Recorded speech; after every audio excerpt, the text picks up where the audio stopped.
All right, folks, welcome back to 3 Zen. In an earlier story this morning, I told you about a student that experienced a T5 amp issue, or he thought he did. Who knows? Anyway, the T5 was an amplifier that sat on the engine in T38, and what it did is it modulated the temperature through opening and closing the nozzle on the engine. And on occasion, these things would succumb to vibration and heat, and the components inside the amp would break down, and the amplifier would fail. And so you didn't have temperature modulation above 95%. The engine operated fine. It's just if you went to military power or afterburner, there was very little to no control of the temperature. And so the engine would, in trying to find that, would kind of surge a little bit. So you bring the throttle back to 95% and just recover. You couldn't continue with the mission. You didn't have both engines at that time. Okay, fine. That was about the essence of the T5 and the T5 amp.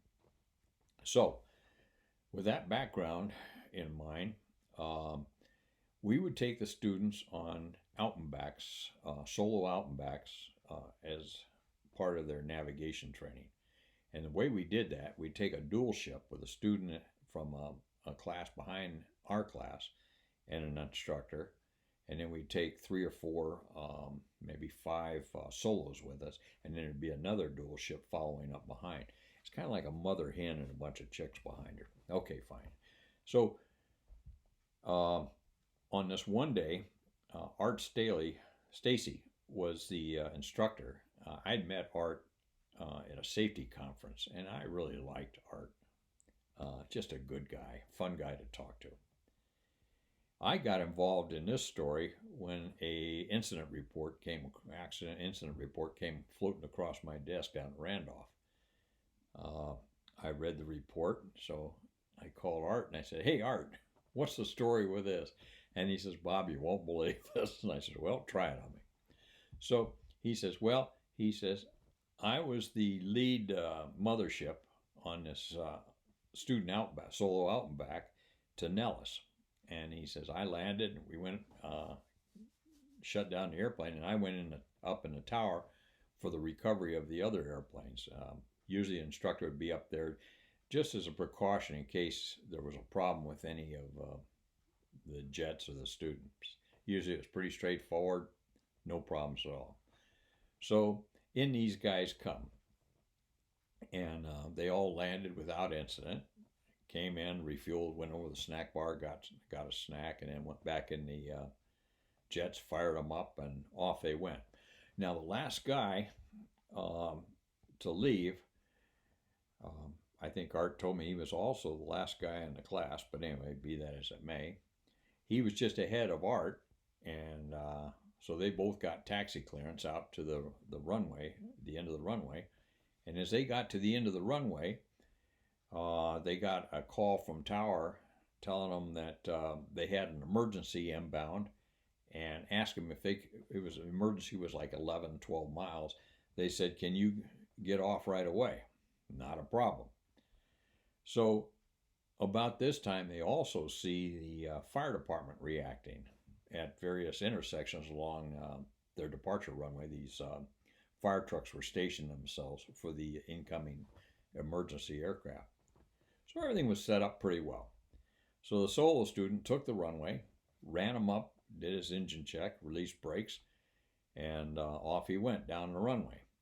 And he got, maybe 1,000 feet, 1,200 feet, and all of a sudden, the acceleration stopped, and this guy started to slow down or whatever.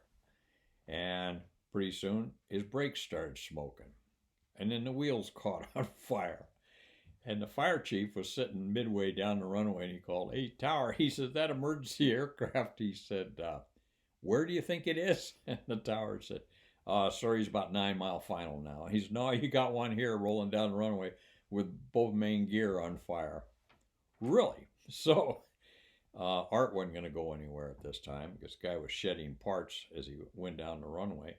And he gets a little further down the runway. Now the wheels start burning. Well, the wheels burned, and they came to they started grinding down. And as it turned out, when the airplane finally came to a stop, these wheels were like half moons. He ground down half of them. The student pilot did, and he got down. He snagged a barrier and stopped the airplane. Well, wheels are on fire. Fire department rolls out, puts a fire out, and the student opens the canopy, and then one of the fire department guys walk over, uh, hop up the ladder, reach in the cockpit, and shuts the engines down. Pulls them out of afterburner and then shuts them down. What had happened is the student had seen a T5 failure, so and he did the right thing. Um, the engine began fluctuating. Well, you don't want to take off with that, okay? But the problem is when he brought the throttles back from full AB, he only came to the detent for minimum AB. So he's in min AB trying to stop that bad boy as he's rolling down the runway. And he's just getting on the brakes harder and harder and harder until finally both tires blew and it started grinding down the wheels. And these things were half moon, and then those magnesium wheels caught on fire. Well, that's quite substantial. Anyway, they got him put out, and Art's just sitting there watching all this, thinking, okay, what else in my day is going to go well? Anyway, that was the end of that, and they got the jet off the runway. I don't know whatever happened to the airplane that had the other emergency, but that was the extent of this story. Anyway, when you go to pull the throttles to idle, don't stop at minimum AB. It never works well. See ya.